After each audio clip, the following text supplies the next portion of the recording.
Black Swan was an old organization with a long and colorful history. The occasion couldn't have been more grim. They were recounting the circumstances of Land's death. Their teammate, Sir Lansdowne, had been far more than a co-worker. Each was wondering in his own separate head how to properly mourn a guy who'd been at their side in so many life-or-death situations. The three survivors were aware that they were being observed and evaluated by the unit's psychiatrist. He sat a few feet away on one of the bench seats, pretending to be invisible, but fooling no one. They were near the end of the formal debriefing when there was a sudden upward shift in temperature, like a hot Sirocco wind blasting a door open. That was followed by a flash of light and a pop, as something the size of a person, curled into fetal position, materialized a few feet above the floor. It didn't hover, but fell instantly to the stone floor, making a sickening plopping noise on impact. It appeared to be a bloody, quivering mass of scored meat, partially covered by shreds of fabric that were either black or charred, or blackened by blood. The 5 men present stared at the thing. Even in their line of work, being accustomed to highly unusual phenomena, an event like that was astonishing.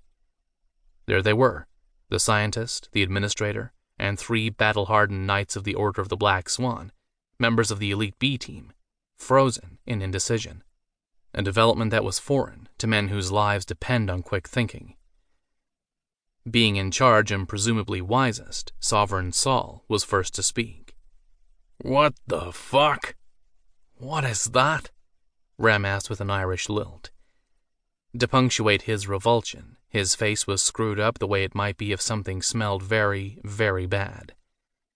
He shook his gorgeous head of hair and leaned forward just a little for a closer look with laser-sharp blue eyes. Rammel Hawking was the smallest member of B Team, or Bad Company, as their peers liked to call them, at just about 6'1".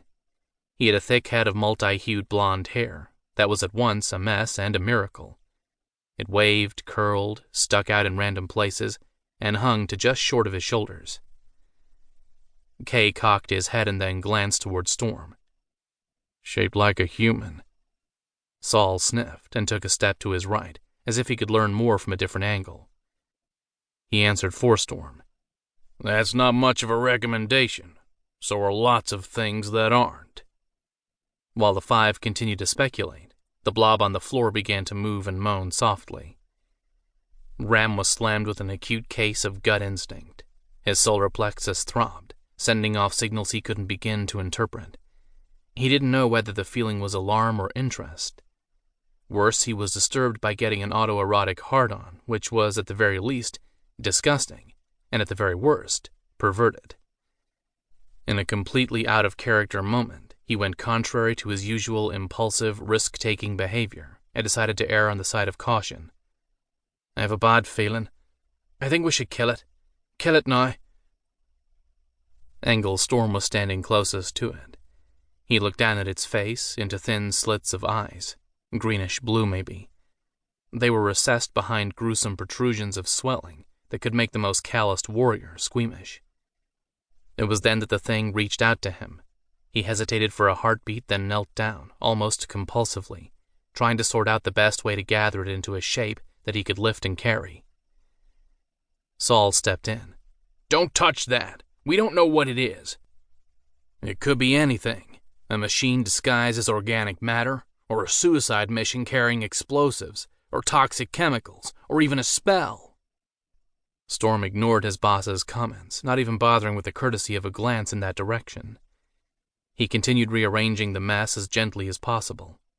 Whatever the thing was, it was hurt, badly. It groaned and whimpered in pain with every touch or movement, opening and closing its mouth in agony. It needed help. It had asked for help when it reached out to him, and it was neither Storm's style nor job description to stand around debating precautions and policy when someone or something desperately needed assistance. "Call the infirmary. Have them make ready for an incoming emergency." He said it calmly, but the teammates who knew him so well heard the underlying resolve.